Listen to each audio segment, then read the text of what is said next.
அரசு திட்டத்திற்கு எதற்காக உங்களுடன் ஸ்டாலின் என்ற பெயர் வைத்துள்ளீர்கள்? அரசு அதிகாரிகள் திமுகவின் பிரச்சாரத்திற்காக செயல்படுகின்றனர். இந்து மக்கள் கட்சி தலைவர் அர்ஜுன் சம்பத் பேட்டியளித்துள்ளார். திருப்பத்தூர் மாவட்ட இந்து மக்கள் கட்சி சார்பில் திராவிடமில்லாத தமிழக பிரச்சார பயணம் மாபெரும் கொள்கை விளக்க பொதுக்கூட்டம் மாநில செயலாளர் செல்வம் தலைமையில் இந்து மக்கள் கட்சி தலைவர் அர்ஜுனன் சம்பத் கலந்து கொண்டு இன்று நடைபெற இருந்தது. அதற்கு திருப்பத்தூர் மாவட்ட காவல்துறை சார்பில் மறுப்பு தெரிவித்ததன் காரணமாக விளக்க பொதுக்கூட்டம் ரத்து செய்யப்பட்டது. அதனைத் தொடர்ந்து செய்தியாளர்களிடம் பேசிய அர்ஜுன் சம்பத், 15 தினங்களுக்கு முன்பாகவே காவல்துறையில் அனுமதி விண்ணப்பம் எல்லாம் கொடுத்து அனைத்து ஏற்பாடுகளும் நாங்கள் செய்து வந்தோம். திடீரென நள்ளிரவில் வந்து உங்களுக்கு பொதுக்கூட்டம் நடத்துவதற்கு அனுமதி இல்லை என்று உத்தரவு பிறப்பித்திருக்கிறார்கள். அனைத்து கட்சிகளும் தங்களுக்கு தெரிந்த பெயர்களை வைத்துக்கொண்டு பிரச்சாரம் நடத்தி வருகின்றது. தேமுதிக மற்றும் இந்து மக்கள் கட்சி மட்டும்தான் யாத்திரையை ஏற்பாடு செய்தோம். இந்து மக்கள் கட்சி சார்பாக ஆன்மீக தமிழக யாத்திரை முதல் நாள் திருவள்ளூர் மாவட்டத்திலேயே மிகப்பெரிய வரவேற்பு பெற்றது. அதன் காரணமாக மற்ற மாவட்டங்களில் அனுமதி வழங்க மறுக்கிறது. காவல்துறை தற்போது ஏவல் துறையாக மாறியுள்ளது. தேர்தல் நெருங்குவதால் அரசு இயந்திரத்தை முழுமையாக திமுகவின் பிரச்சாரத்திற்காக பயன்படுத்தி வருகின்றனர். அரசு திட்டத்திற்கு எதற்காக உங்களுடன் ஸ்டாலின் என்ற பெயர் வைத்துள்ளீர்கள்? ஊடுருவாளர்கள் வாக்காளர்கள் இருக்கிறார்கள். தேர்தல் கமிஷன் அவர்களை நீக்குவதற்கான நடவடிக்கையை மேற்கொள்ள வேண்டும். சட்டவிரோத குடியேறிய வாக்காளர்களை நீக்க வேண்டும் என கோரிக்கை விடுத்துள்ளார்.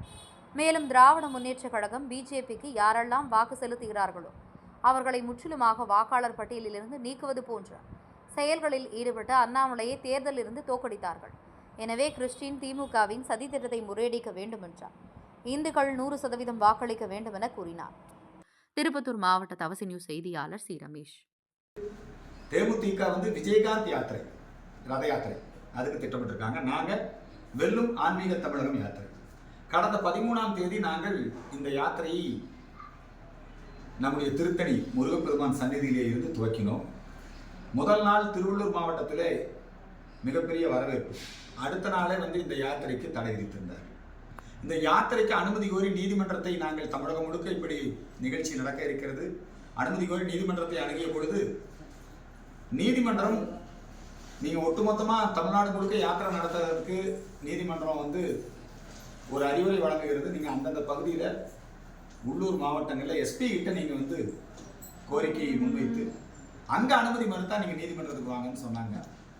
ஆனால் அரசாங்கம் காவல்துறையை ஏவல் துறையாக மாற்றி எல்லா இடங்களிலுமே எங்களுக்கு இத்தகைய தடையை ஏற்படுத்தி இருக்கிறார்கள். குறிப்பாக சென்னை வியாசர்பாடி பகுதியிலே யாத்திரைக்கு தடை விதித்ததோடு மட்டுமல்ல, அங்கே கோயிலில் போய் சாமி கும்பிட போனவங்களை கூட தடை செய்து கைது செய்திருக்கிறார்கள், வழக்கு போட்டிருக்கிறார்கள். மாண்புமிகு தமிழக முதலமைச்சர் காவல்துறைக்கு பொறுப்பாக இருக்கிறார். காவல்துறையிலே எதிர்க்கட்சிகளுக்கு இத்தகைய அநீதி இழைக்கப்படுகிறது. மாற்று கருத்துள்ளவர்களுக்கு இத்தகைய அநீதி, ஜனநாயக உரிமைகள் பறிக்கப்படுகிறது. முழுக்க முழுக்க ஆளுங்கட்சி மற்றும் அதனுடைய கூட்டணி கட்சிகளுக்கு மட்டும்தான் நிகழ்ச்சி நடத்துவதற்கு அனுமதி என்கிற கொள்கையின் அடிப்படையிலே அவர்கள் செயல்பட்டுக் கொண்டிருக்கிறார்கள். அரசாங்கத்தை விமர்சிக்கின்றவர்கள் அல்லது கோரிக்கைகளை முன்வைப்பவர்கள் இவர்கள் மீதெல்லாம் வழக்கு போட்டு சிறையில் தள்ளுவது, நிகழ்ச்சிகளுக்கு தடை விதிப்பது, இது ஜனநாயக விரோத போக்கு. இந்த நாற்றம்பள்ளி பகுதியில் மீண்டும் பொதுக்கூட்டம் நடைபெறும். நீதிமன்றத்தை அணுகி நாங்கள் இந்த நிகழ்ச்சியை நடத்த இருக்கிறோம். இப்போ தமிழ்நாடு முழுக்க, ஏன் இந்தியா முழுக்க வாக்காளர் பட்டியல் முறைகேடு அது தொடர்பான விவாதங்கள் பீகார் மாநிலத்தில் 60 லட்சம் வாக்காளர்கள் அல்லது 30 லட்சம் வாக்காளர்கள் ஊடுருவல்காரர்கள் வாக்காளர்களாக இருக்கிறார்கள். எனவே தேர்தல் கமிஷன் அவர்களை நீக்குவதற்கான முயற்சிகளை, சட்டவிரோத குடியேறிகள் வாக்காளர்களாக இருப்பதை நீக்கிறது. தேர்தல் கமிஷனுடைய நடவடிக்கை மேல திமுக விமர்சனம் வைக்கிறது. எங்க ஐயா மு.க. ஸ்டாலின் விமர்சனம் வைக்கிறார். ஆனா இங்க என்ன நடக்குது? 3 வாக்காளர் பட்டியல் இருக்குது. உள்ளாட்சி துறைக்கு தனி வாக்காளர் பட்டியல், சட்டமன்ற தேர்தலுக்கு தனி வாக்காளர் பட்டியல், நாடாளுமன்ற தேர்தலுக்கு தனி வாக்காளர் பட்டியல். கடந்த நாடாளுமன்ற தேர்தலிலே வாக்காளர் பட்டியலிலே பல்வேறு விதமான முறைகேடுகளை செய்து அண்ணாமலைக்கு யார் ஓட்டு போடுவாங்களோ, பிஜேபிக்கு யார் வாக்களிப்பாங்களோ அவர்களை வாக்காளர் பட்டியலிலே இருந்து நீக்குவது. இந்த சதியை வெற்றிகரமாக கோவை நாடாளுமன்ற தொகுதியிலே செய்தார். அண்ணாமலை போட்டியிட்ட அந்த தொகுதியில செஞ்சார். 30,000 பேருக்கு மேல வாக்காளர் பட்டியலில் பெயர் இல்லை, நீங்கள் ஓட்டு போட முடியாது. பெயர் இருந்தாலும் ஓட்டு போட முடியாது. வாக்காளர் அடையாள அட்டை வச்சிருந்தாலும் ஓட்டு போட முடியாது என்கிற சூழலை ஏற்படுத்தினார்கள். அண்ணாமலையை திட்டமிட்டு தோற்கடித்தார். அதே மாதிரி தான் இப்போ இந்த ஓரணியில் தமிழகம்ங்கிற நிகழ்ச்சியை திமுக இந்த கண்ணோட்டத்தோடு தான் நடத்துகிறது. வீடு வீடாக போய் வாக்காளர் பட்டியல், வாக்காளர் அட்டை, ஆதார் அட்டை இதையெல்லாம் வாங்கி உங்களுக்கு நாங்கள் அரசு திட்டங்கள் உங்கள் வீட்டில் உங்கள் மாணவனுக்கு கல்வி உதவித்தொகை கொடுக்குறோம், உங்கள் மகளிருக்கு நான் 1000 ரூபா கொடுக்குறேன், இப்படி ஏதேனும் ஒரு வகையில் நீங்கள் உங்களுடைய வாக்காளர் அடையாள அட்டையை கொடுங்க. அது பிஜேபி வாக்காளர்களாக இருந்தால், அதிமுக வாக்காளர்களாக இருந்தால் அவர்களை அதிலே இருந்து நீக்குவதற்கான முயற்சிகளை இவங்க திமுக திட்டமிட்டு தன்னுடைய அதிகாரம் அதை பயன்படுத்தி அவர்கள் செய்கிறார்கள். அவங்க அந்த ஓடிபி கேட்கறதுக்கு இப்போ நீதிமன்றம் தடை விதிச்சிருக்கு. 4 ஆண்டு காலமாக இவர்கள் மக்களை அணுகவில்லை. இப்போ அரசாங்கம் மூலமாகவே மக்களுடன் ஸ்டாலின், உங்களுடன் ஸ்டாலின் ஒவ்வொரு திங்கட்கிழமையும் எல்லா மாவட்ட ஆட்சித்தலைவரும் ஜமாபந்தி நடத்துவாங்க. மனுநீதி நாள், மக்கள் குறை தீர்க்கும் நாள் நடக்கும். அப்பெல்லாம் ஏராளமான மனுக்கள் கொடுக்கப்பட்டிருக்கு. மாவட்ட ஆட்சித்தலைவர் அதுக்கு தீர்வு வந்திருக்கணும். முதலமைச்சர் மக்கள் குறை தீர்க்கும் பிரிவிலையும் மனு வாங்கிட்டே இருக்காங்க. இந்த 4 வருஷமா அதுல எல்லாம் என்ன தீர்வு வந்திருக்காங்க. இப்போ அதுக்குன்னு 5 ஐஏஎஸ் ஆஃபீஸர் போட்டு அந்த 5 ஐஏஎஸ் ஆஃபீஸர் எல்லா இடங்களையும் போய் உங்களுடன் ஸ்டாலின் நிகழ்ச்சி, அதை அவர் ஆஸ்பத்திரியில் இருக்கும்போது நடத்துறாரு. உங்களுடன் ஸ்டாலின் நிகழ்ச்சி இந்த 4 வருஷமா இப்போ எங்க போனீங்க? யாரோட இருந்தீங்க? தேர்தல் பக்கத்திலே வருகிற காரணத்தினால் அரசு எந்திரத்தை முழுமையாக திமுக கட்சியினுடைய பிரச்சாரத்திற்கு பயன்படுத்துவதற்கு தான் இது சட்டவிரோதம். இதுக்கு தடை விதிக்கும். இப்போ பிரதம மந்திரி வீடு கட்டும் திட்டம், மோடி வீடு கட்டும் திட்டம் இல்ல, அரசு திட்டம். இங்க உங்களுடன் ஸ்டாலின், உங்களுடன் முதல்வர்னு போடுங்க. எதுக்கு ஸ்டாலின் பேர் வச்சிருக்கீங்க? ஆகவே அதிகார துஷ்பிரயோகம். இந்த இதுல மக்கள் ஏமாறக்கூடாது. இது சட்டப்படியும் தவறான ஒரு நிகழ்ச்சி. இந்த நிகழ்ச்சிக்கு தடை விதிக்க வேண்டும் என்கின்ற கோரிக்கை இந்த நேரத்தில் முன்வைக்கின்றோம். தமிழகத்தில் ஆணவ கொலைகள் அதிகமாக நடைபெறுகிறது.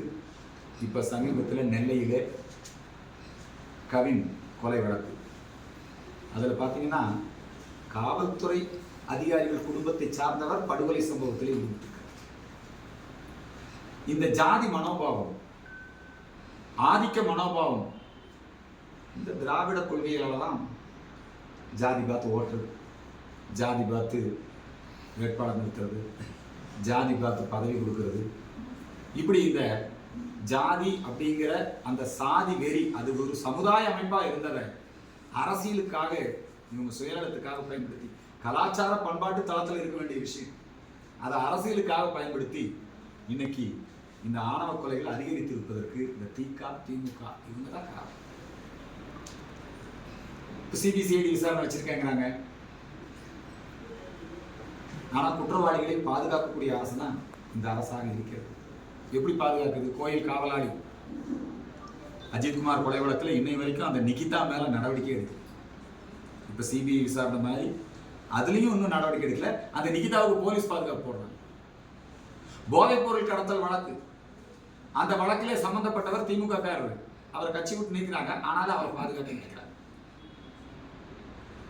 செந்தில் பாலாஜி உலகத்துக்கே தெரியும், அரசு வேலை வாய்ப்பு வாங்கி தருவதாக மோசடி. யாரெல்லாம் இவங்க மேல புகார் கொடுத்தாங்களோ அந்த 2000 பேருக்கு மேல அவங்க லஞ்சம் கொடுப்பது குற்றம்னு சொல்லி அவங்க மேல வழக்கு போட்டு இப்ப இன்னைக்கு உச்சநீதிமன்றம் என்ன சொல்லுது? இந்த கேஸை நடத்துவீங்களா நடத்த மாட்டீங்களா? கண்டிக்குது உச்சநீதிமன்றம். செந்தில் பாலாஜி குற்றம் புரிந்திருக்கிறார், தண்டனை, அந்த தண்டனை பெற்ற குற்றவாளியை பாதுகாக்க நினைக்கிறது இந்த அரசு ஆதரவாக இருக்கிறது. பொன்முடி குற்றவாளி, நீதிமன்றத்திலே தீர்ப்பு. நீதிபதி கேட்கிறாரு, ஏப்பா ஒரு சீனியர் அமைச்சர் இப்படி பேசலாமா? நாமம் பட்ட இதை கேவலப்படுத்தி பெண்களை அருவருக்கத்தக்க வகையில் பேசியிருக்கிறார். உடனே திமுக என்ன முடிச்சு கட்சி பொறுப்பு நீக்கிடுச்சு. ஆனா மினிஸ்டரா தொடர்றாரு. இப்போ காவல்துறை ஏன் பொன்முடி மேல எஃப்ஐஆர் போடல அப்படின்னு கேட்கிறாங்க. தானாக முன் நீதிமன்றம் அந்த வழக்கை பதிவு செய்தது, எஃப்ஐஆர் போட சொல்லுச்சு. இப்போ எஃப்ஐஆர் போட்ட பிறகு காவல்துறை என்ன சொல்லுதுன்னா, பொன்முடி அந்த காலத்துல பேசுனதுதான் பேசினாரு, மனு தாக்கல் பண்ணிருக்காங்க. அவர் பேசுனதுனால எந்த பிரச்சனையும் இல்லை, அதனால இந்த வழக்கை நாங்க அப்படியே கைவிடலாங்கிற யோசனை இருக்கோம். இந்த தொனியில இன்னைக்கு அவங்க காவல்துறை அப்ப குற்றவாளிகளை பாதுகாக்க நினைக்கிறாங்க. தப்பு பண்றவங்களை பாதுகாக்க நினைக்கக்கூடிய ஒரு அரசாங்கமாக. அவன் பாலியல் குற்றவாளியாக இருந்தாலும், போதைப் பொருள் கடத்தலிலே சம்பந்தப்பட்டவனாக இருந்தாலும், லஞ்ச ஊழலிலே சம்பந்தப்பட்டவனாக இருந்தாலும், காரை ஏற்றி கொன்ற வழக்குல இப்ப திமுக பிரமுகருடைய பேரன் ஒருத்தன் இல்லைங்களா, ஆக்சிடென்ட் பண்ணி ஒரு ஆள் குழந்தை இப்ப நேத்தா சரண்டர். இவர்களெல்லாம் காப்பாற்றக்கூடிய முயற்சியில் இருக்குது. மணல் கடத்துறவனை காப்பாற்றக்கூடிய முயற்சி, கனிம வள கொள்ளையனை காப்பாற்றக்கூடிய முயற்சி. இத்தகைய ஒரு அணுகுமுறையாக இந்த அரசாங்கம் இருக்கிறது. ஆகவே இந்த அரசாங்கம் இப்போ முதலமைச்சர் கோட்டைக்கு வர்றாரு. அவர் மருத்துவமனைக்கு போனார், இப்போ கோட்டைக்கு வர்றாரு. அவருடைய உடல்நலம் குணமாகி வந்திருக்கிறாரு. இனிமேலாவது இதெல்லாம் சரி நடைபெற்றுக் கொண்டிருப்பது சட்டம் ஒழுங்கு ரொம்ப மோசமா இருக்கு. நேர்மையான அதிகாரிகள் காவல்துறையில பணியாற்ற முடியல. காவல்துறையில மட்டுமல்ல, வருவாய்த்துறையில பணியாற்ற முடியல. பத்திரப்பதிவு துறையில நேர்மையான அதிகாரிகள் பணியாற்ற முடியல. அரசு வேலை, அந்த வேலையில் இருக்கக்கூடிய நேர்மையான அதிகாரிகள் ரொம்ப நெருக்கடிக்கு ஆளாகிறார்கள். அது காரணம் இந்த திராவிட மாடல் திமுக அரசு. இந்த அரசாங்கம் இனிமேலாவது இன்னும் ஒரு வருஷம் தான் இருக்குது. இனிமேலாவது ஏதாவது நல்ல செயல் முயற்சி. இப்போ மக்கள் மத்தியில அதிமுக பாஜக கூட்டணிக்கு மிகப்பெரிய வரவேற்பு, வெல்லும் கூட்டணியாக இருக்கிறது. அப்போ ஓட்டுக்களை சிதறடித்து ஓட்டை பிரிச்சு இவங்களை தோற்கடிக்கும். அதுக்கு திமுகவுடைய கைப்பாவைகளாக 2 பேர் செயல்படுறாங்க. ஒன்று ஜோசப் விஜய், இன்னொன்று செபஸ்டியன் சீமான். எப்பொழுதுமே கிறிஸ்தவ மிஷனரிகள் ஒவ்வொரு தேர்தலிலும் அவங்க எல்லா கட்சிக்குள்ளும் ஊடுருவி யாருக்கு வாக்களிக்கணும், திமுகவுடைய எப்படி ஜெயிக்க வைக்கலாம் திமுகவை. இப்ப நீங்க பாருங்க, நரேந்திர மோடி கொலை செய்ய சதித்திட்டம் தீட்டிய ஸ்டேன்ஸ் பாதிரியார், அவருக்கு சிலை திறப்பு விழா. கனிமொழி திருமாவளவன் போய் சிலை திறந்து வைக்கிறாங்க. மோடிய கொலை செய்ய சதித்திட்டம் தீட்டினது. அது மட்டுமல்ல, இந்துக்கள் மூஞ்சில குத்துங்கன்னு சொன்னான் பேராயர் எஸ்ரா சர்க்குணம். அந்த எஸ்ரா சர்க்குணத்துக்கு பேர வால் டாக்ஸ் கொடுத்து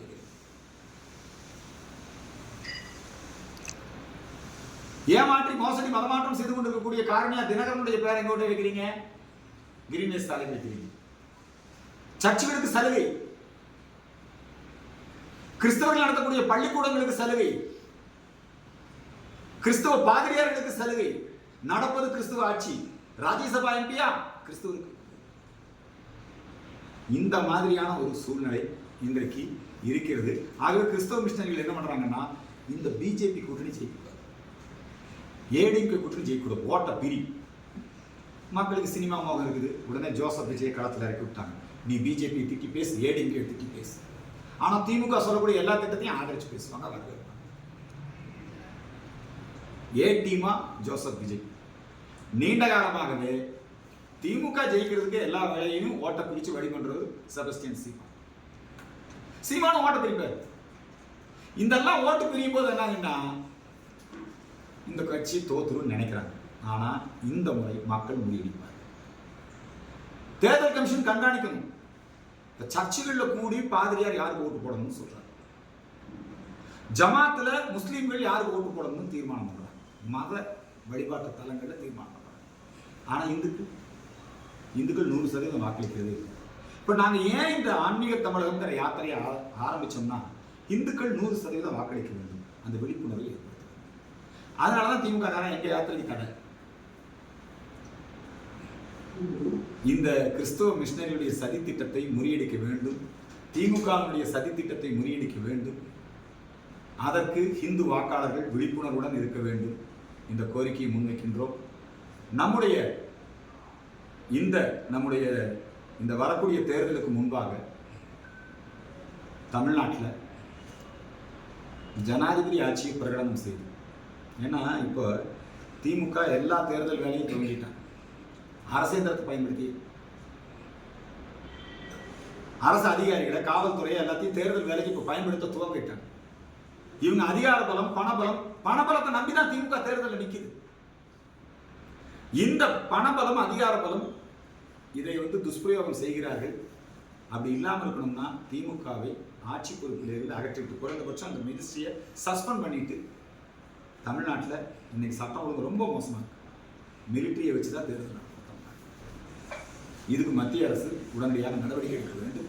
திமுகவினுடைய தலைமையிலே அரசு காபந்தரசாக இருந்தாலும் சரி, திமுகவினுடைய தலைமையிலே அரசு இருந்து திராவிட மாடல் கவர்மெண்ட் இங்கே நடக்கும்போது தேர்தல் நடத்துனீங்கன்னா அந்த தேர்தல்கள் நியாயமான தேர்தலாக இருக்காது. எனவே மத்திய அரசு நடவடிக்கை எடுக்க வேண்டும் என்கிற கோரிக்கை இந்த நேரத்தில் முன்வைக்கிறேன். நீங்க தான் கேட்டீங்க, எப்படியும் நம்ம ஜெயிச்சிடலான்னு தான் 5 IAS ஆஃபீஸர் போட்டிருக்கிறாங்க. உங்களுடன் ஸ்டாலின் எல்லாம் போய் பிரச்சாரம் பண்ணுங்க. அரசு செலவுல விளம்பரம், அரசு பணத்துல கருணாநிதிக்கு சிலை, அரசு பணத்துல கட்சி நிகழ்ச்சிகள் இதெல்லாம் பண்ணிக்கிறாங்க. பொதுக்கூட்டம் நிச்சயமாக நாட்டம் வெளியிலே நாங்கள் எங்களுடைய ஜனநாயக உரிமையை நிலைநாட்டுவோம். ஒரு 10 தினங்களுக்குள்ள மீண்டும் இங்கே பொதுக்கூட்டம் நடக்கும். அப்புறம் இன்னொன்று, இந்த அரசு கிராமப்புறங்களில் ஊராட்சிகளில் இட்லி கடை, தோசை கடை, சிறு தொழில், குறு தொழில், குடிசை தொழில்பாங்க, அதுக்கெல்லாம் இப்போ கட்டணம் நிர்ணயித்து அதுக்கெல்லாம் உரிமம் பெறணும் அப்படிங்கிற ஒரு விஷயம் கொண்டு வந்திருக்காங்க. இதனால் சிறு வணிகர்கள் பாதிக்கப்படுவாங்க. இப்போ இந்த வியாபாரி சங்கத்தை விக்ரமராஜா மூலமாக இவங்க கட்டுப்பாட்டில் வச்சிருக்காங்க. இந்த அரசாங்கம் விக்ரமராஜா மகன திமுக எம்எல்ஏ வச்சிருக்காங்க. அதனால் வியாபாரி சங்கமும் இப்போ வியாபாரிகள் நலன் அவங்களுக்கு முக்கியம் இல்லை, திமுக நலன் தான் முக்கியம். எப்படி இந்த செபஸ்டியன் சீமான், ஜோசப் விஜய் இவங்கெல்லாம் மறைமுகமாக திமுக கட்சிக்கு வழிவகுக்கிறார்களோ அதுபோல் வியாபாரிகள் சங்கமும் இப்போ திமுக கிட்ட வேலை போயிடுச்சு. இந்த கிராமப்புறங்களிலே தொழில் செய்யக்கூடிய, குடிசை தொழில் செய்யக்கூடியவர்களுக்கு உரிமம் பெறுவது என்கிற நடைமுறை, கட்டணம் விதிப்பது என்கிற நடைமுறை ரத்து செய்யப்பட வேண்டும் என்கிற கோரிக்கை இந்த நேரத்தில் வருகின்ற சனிக்கிழமை மதுரையிலே தொடர்ந்து நீதித்துறையை சாதித்துறையாக மாற்றி நீதிபதிகளுக்கு மிரட்டல் விளக்கக்கூடிய, நீதிபதிகளுடைய சமூகம் சார்ந்து குறிப்பாக பிராமண சமூக நீதிபதிகளை குறிவைத்து கேவலப்படுத்தி, அசிங்கப்படுத்தி, அருவருக்கத்தக்க வகையிலே விமர்சனம் செய்யக்கூடிய வாஞ்சிநாதன் என்கிற வழக்கறிஞர், அவர் நீதிபதி ஜிஆர் சுவாமிநாதன் மீது, ஜிஆர் சுவாமிநாதன் மேல மட்டுமல்ல ஒட்டுமொத்த பிராமண சமூகத்தின் மேல, அந்தன சமூகத்தின் மேல மிக அருவருக்கத்தக்க இனவெறுப்பு கொள்கை, அந்த இனவெறுப்பு கொள்கையை அவர் நடைமுறைப்படுத்துகிறார். ஏற்கனவே பல வழக்குகளில் சம்பந்தப்பட்ட ஒரு தீவிரவாதி அவர் ஒரு நக்சல் பயங்கரவாதி, ஸ்டெர்லைட் வழக்கிலையும் சம்பந்தப்பட்டவர், கிழ்வன் வழக்கில் சம்பந்தப்பட்டவர். அவர் தொடர்ந்து நீதிமன்றத்தை அச்சுறுத்தி வருகிறார். அவரை தேசிய பாதுகாப்பு சட்டத்தில் கைது செய்ய வேண்டும். அவருக்கு ஆதரவா ஓய்வு பெற்ற நீதிபதி அப்படின்னு ஹரிபரந்தாமன். இந்த ஹரிபரந்தாமன் யாருன்னா தாலி கலட்டும் நிகழ்வுக்கு அனுமதி கொடுத்த திராவிட கழகம் தமிழ் பெண்களின் தாலி கடத்தும் நிகழ்வு நடத்தினாங்க. அந்த நிகழ்ச்சிக்கு அனுமதி கொடுத்தது ஹரிபரந்தாமன் நீதிபதியாக இருக்கும் பொழுதே உள்நோக்கத்தோடு வேண்டுமென்றே இந்து சமயத்தை அழித்தொழிக்க வேண்டும் என்கிற எண்ணத்திலே செயல்பட்ட ஹரிபரந்தாமன், மதமாற்ற சக்திகளுக்கு ஆதரவாக இருந்த ஹரிபரந்தாமன், ஈவேராவனுடைய இனவெறுப்பு கொள்கையை பின்பற்றக்கூடிய ஹரிபரந்தாமன், அவர் ஓய்வு பெற்ற நீதிபதி இந்த வாஞ்சிநாதன் ஆதரிக்கிறார். ஜிஆர் சாமிநாதன் குறித்து பேசுகிறார். இவர் எப்படி ஓய்வு பெற்ற நீதிபதி இப்படி பேசலாமா? இவங்க மேலேயும் நீதிமன்ற அவமதிப்பு நடவடிக்கை எடுக்கணும். அதில் 7 பேர் எங்களுக்கு சம்மந்தம் இல்லைன்றாங்க. ஆனால் சந்துரு, ஹரிபரந்தாமன் இவங்கெல்லாம் தொடர்ந்து இந்த நிலையில் இருக்கிறார்கள். ஆகவே இந்த விஷயத்திலே அவர்கள் மீது நடவடிக்கை எடுக்க கோரி இந்து மக்கள் கட்சியின் சார்பில் கோரிக்கை ஆர்ப்பாட்டம் வருகின்ற சனிக்கிழமை மதுரையில் நடைபெறும் என்பதை தெரிவித்தார்.